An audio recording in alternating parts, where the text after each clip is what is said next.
అందరికీ నమస్కారం అండి. చూశారు కదా, నారాయణ బలి యొక్క గోకర్ణం యొక్క యాత్రలోని నారాయణ బలి యొక్క అంశాలు చాలా బాగున్నాయని నేను అనుకుంటున్నాను. మీకు సమాచారం లభించిందని నేను అనుకుంటున్నాను. ఇక ఒక ముఖ్య విశేషం మీకు చెప్పాలి. ఈ నారాయణ బలి ప్రయోగం ఈ గోకర్ణంలోనే అత్యంత ప్రాముఖ్యతమైనటువంటిది. ఇది భాస్కర క్షేత్రం. నేను చెప్పినట్టుగా ఇది భాస్కర క్షేత్రం కాబట్టి ఇక్కడ ఆచరించడమే యోగ్యమైనటువంటిది. అయితే ఈ నారాయణ బలి ప్రయోగం అందరికీ చేరాలంటే ముఖ్యంగా మీరు లైక్ చేయాలి, వీడియోని పూర్తిగా చూడండి. ఈ నారాయణ బలిని ఇక్కడే ఎందుకు ఆచరించాలి, ఈ నారాయణ బలి వల్ల వచ్చేటువంటి ప్రయోజనం ఏమిటి, ఫలితం ఏమిటి, నారాయణ బలిని ఎలా చేస్తారు, ఈ యొక్క అంశాలు ఇక్కడ ఉండేటువంటి స్థానాచార్యులతో వారి ద్వారా తెలుసుకుందాం. వారు గణేష్ జోగ్లేకర్ గారు. వారు ఋగ్వేద పండితులు, యజుర్వేదం కూడా నేర్చుకున్నారు, ఋగ్వేదం ఘనాంతం పూర్తి చేశారు, మహోత్కృష్టులైనటువంటి పండితులు. వారి గురించి నేను మరలా మీకు ఈ నెక్స్ట్ వీడియోలో మీకు వస్తుంది, సవిస్తరంగా వివరణ ఉంటుంది. ఈ వీడియోను మాత్రం చాలా పూర్తిగా చూడండి, అద్భుతమైనటువంటి సమాచారాన్ని అందించారు వారు. ఇక ఈ వీడియో ఎండింగ్లో ఈ నారాయణ బలికి ఎంత ఖర్చయింది, ఈ నారాయణ బలికి ఏమేమి అవసరం, ఎంత ఖర్చు అవుతుంది, ఏ విధంగా చేస్తారు, ఎన్ని రోజులు పడుతుంది, ఏమేమి నియమాలు ఉంటాయి అనేది ఈ వీడియో చివరిలో నేను మీకు అందరికీ తెలియజేస్తాను. కాబట్టి దయచేసి వీడియోను పూర్తిగా చూడండి. ఓం ఈశాన పితృరూపేణ మహాదేవో మహేశ్వరః ప్రేయతాం భగవానేశ పరమాత్మా సదాశివః.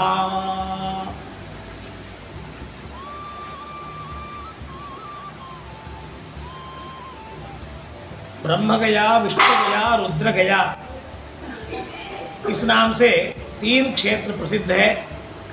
ब्रह्म कपाल बद्रीन में ब्रह्म गया, गयासुर का जहाँ पर वध हुआ, जहाँ विष्णु जी ने पाद रखा, वैसा गया क्षेत्र बिहार में जो है वो विष्णु गया. और गोकर्ण ये रुद्र गया क्षेत्र समझा जाता है. यहाँ रुद्रपादम बोल के एक स्थान है, यहाँ रुद्र का पाद रखा हुआ दिखता है. भूतनाथ महाबलेश्वर का विशेष सान्निध्य होने के कारण यहाँ पर विधूत पाप पितृस्थली, भूतपापेश्वर देवस्थानम और ताम्रपर्णी नदी यहाँ पर विशेष होने के कारण ताम्रगंगा नदी के तट पर यह मोक्ष नारायण बलि त्रिपिंडी श्राद्धम पैतृक दोष निवारणार्थ के लिए ये कर्म करने का विधान विशेष क्षेत्र गोकर्ण में है. स्मृतिसार समुच्चय नामक ग्रंथ में गोकर्ण में करने के लिए विशेष वचन है. सद्य पाश विमोचनी ऐसा वचन दिखता है. पितृशाप से यहाँ पर कर्म करने के लिए, कर्म करने के बाद पितृशापादियों से मुक्त होते हैं, इष्ट प्राप्ति होती है, ऐसा वचन स्मृतिसार समुच्चय ग्रंथ में मिलता है.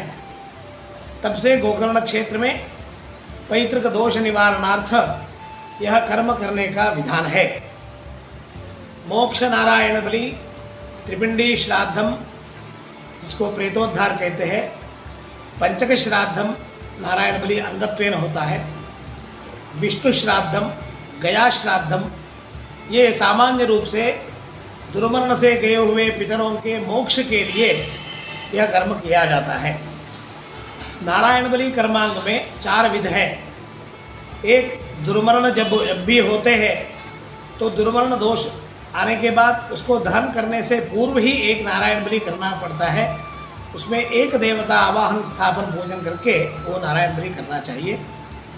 उसके बाद वो दुर्मरण घटित हो गया, इसलिए सपिंडीकरण के बाद मोक्ष नारायण बलि करना चाहिए. ऐसे कोई दुरात्मा कुटुंब में जन्म लेके चले गए हो, जिनका हम लोगों ने धन ले लिया हो, या जिनको संतति इत्यादि ना हो, या जो मध्य आयु में गत है, जिनकी आशा आकांक्षादि रह गई हो, ऐसे पितरों के मुक्ति के लिए ये मोक्ष नारायण बलि करने का ये तीसरा विधान है.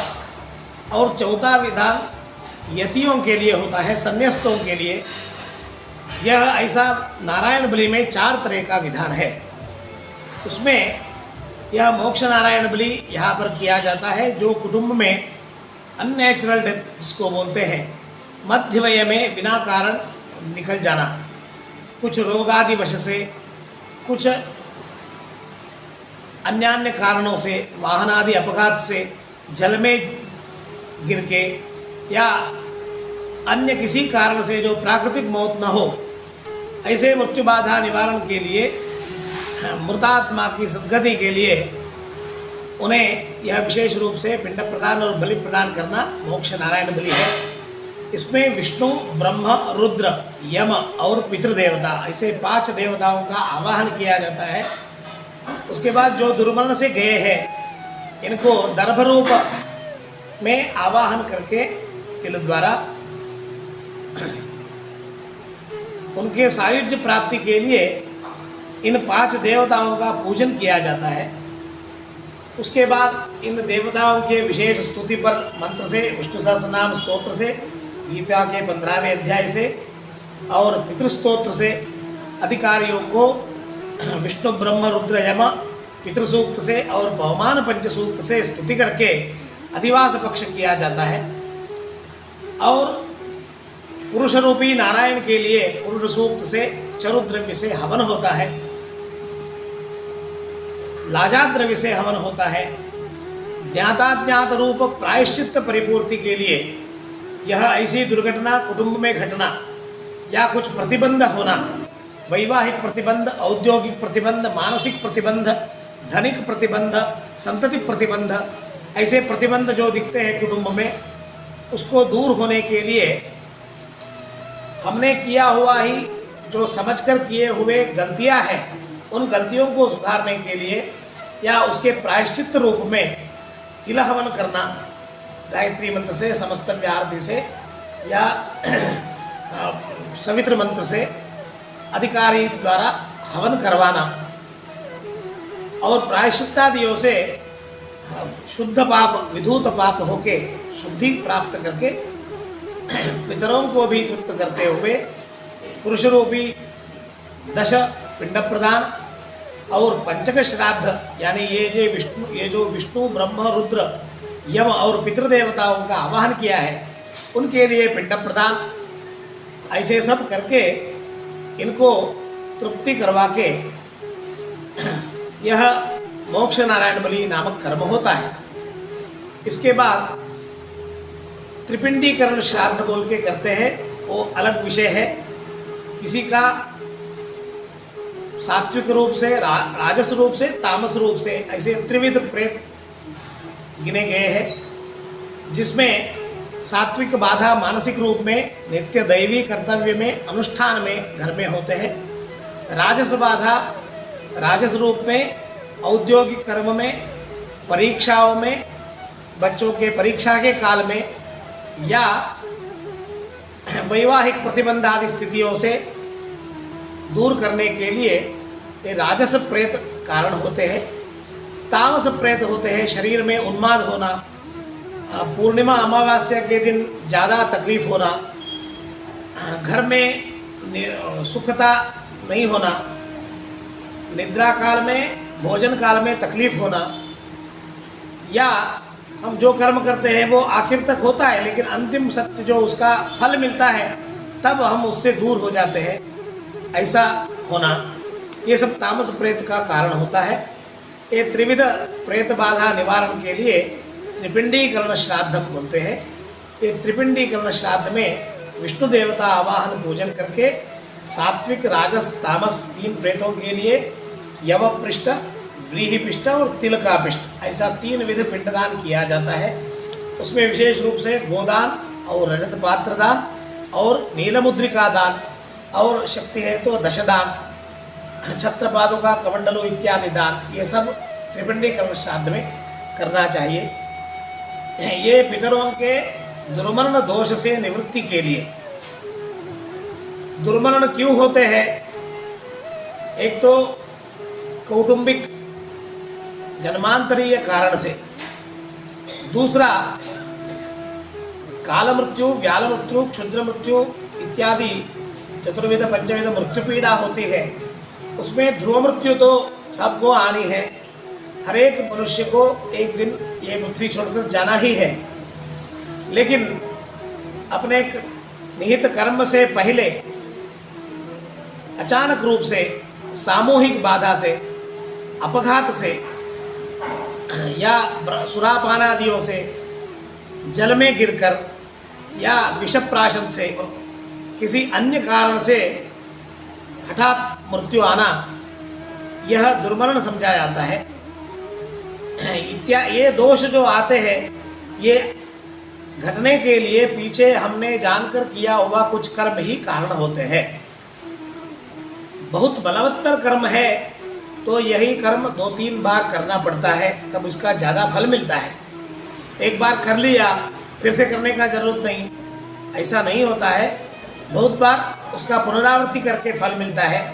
प्रायश्चित्तादि कर्म में ऐसा बतलाया है, अगर वो कर्म फिर से करते हैं, अगर वो दोष है शरीर में तो वो निकल जाता है, अगर दोष नहीं बचा है तो वही क्रिया हुआ कर्म हमारे पौष्टिक जीवन में काम आता है।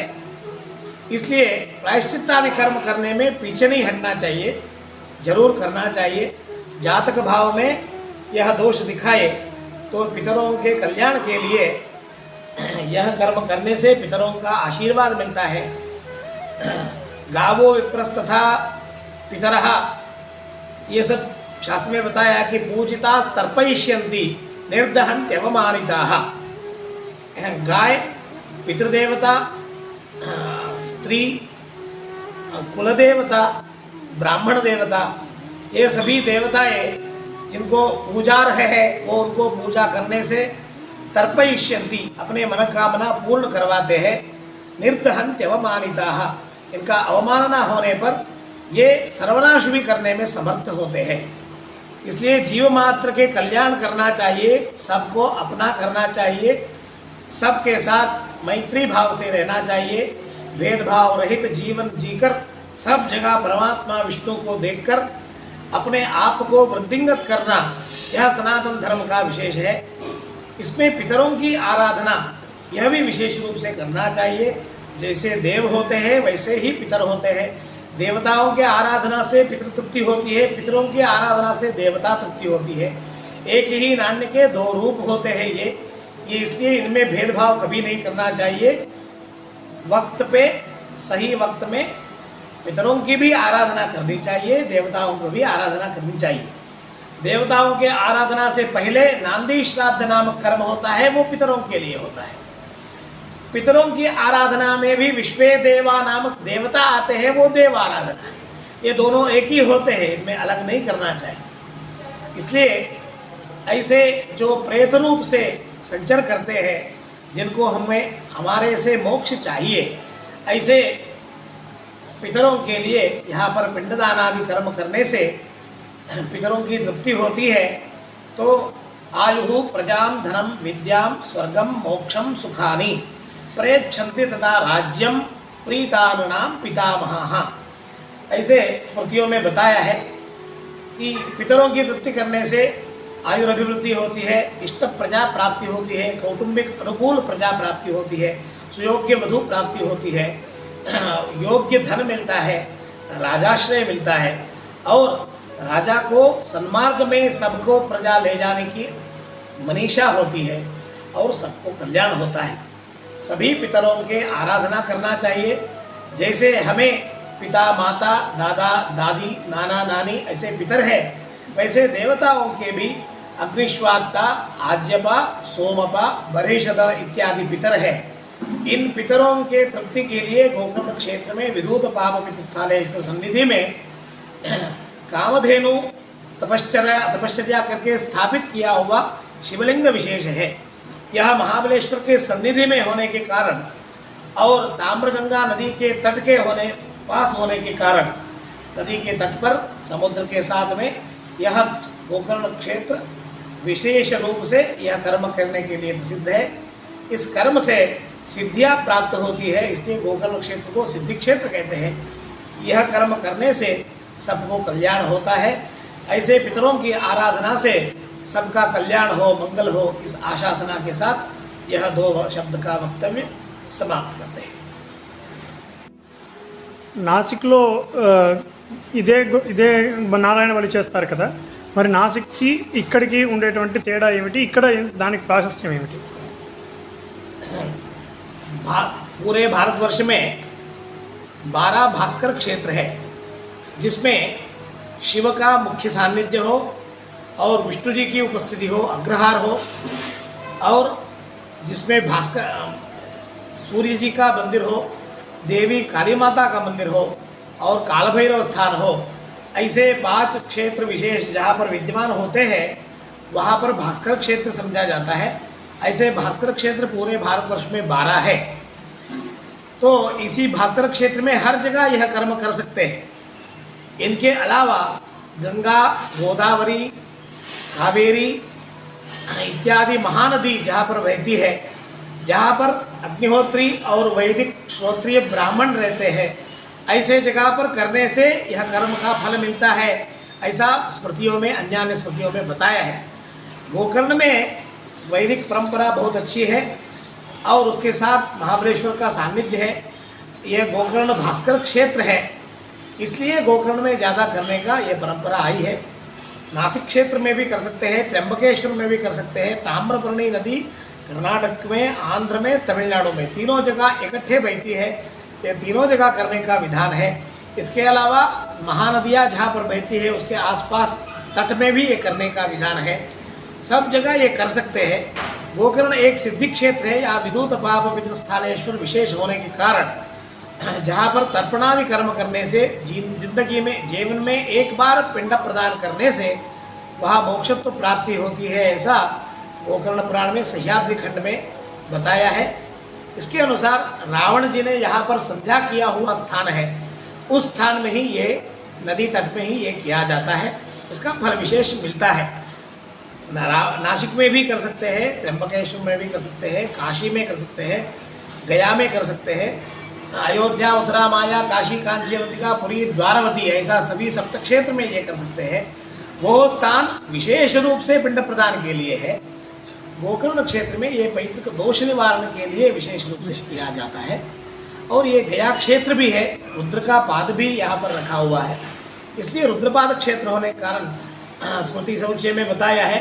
गोकर्ण सेतु हिमवान प्रयागी काश्मीर सोमेश्वर रुद्रपादाः श्रीरंग केदार अनंत कन्ये स्वामिन कुरुक्षेत्र सदा नमस्ते। ऐसा ये सभी पिंड प्रदान योग्य स्थल है, इन सभी क्षेत्र में करना चाहिए। जहाँ जहाँ हम जाते हैं वहाँ अगर तीर्थ हो तो हमारे साथ हमारे पितर भी आ जाते हैं, तो पहले पितरों का पिंड प्रदान या तर्पण करके वहाँ पर देवताओं का दर्शन करना चाहिए, ऐसा शास्त्र का नियम है।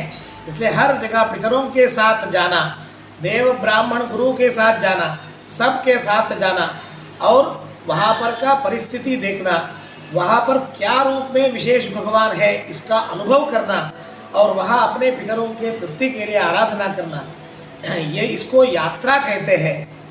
इसके अलावा जो है वो घूमना पर्यटन हो जाता है।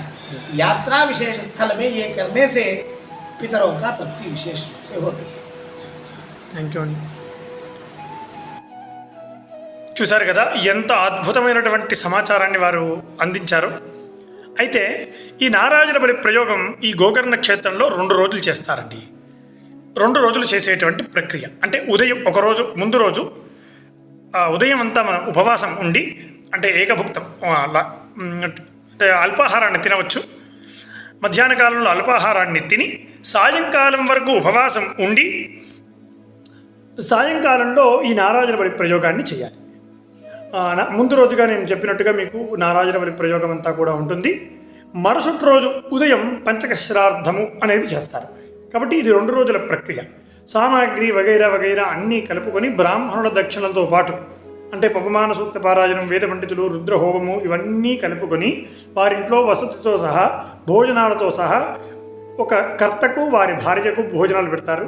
మిగతా వారికి ఎక్కువగా తీసుకుంటారు.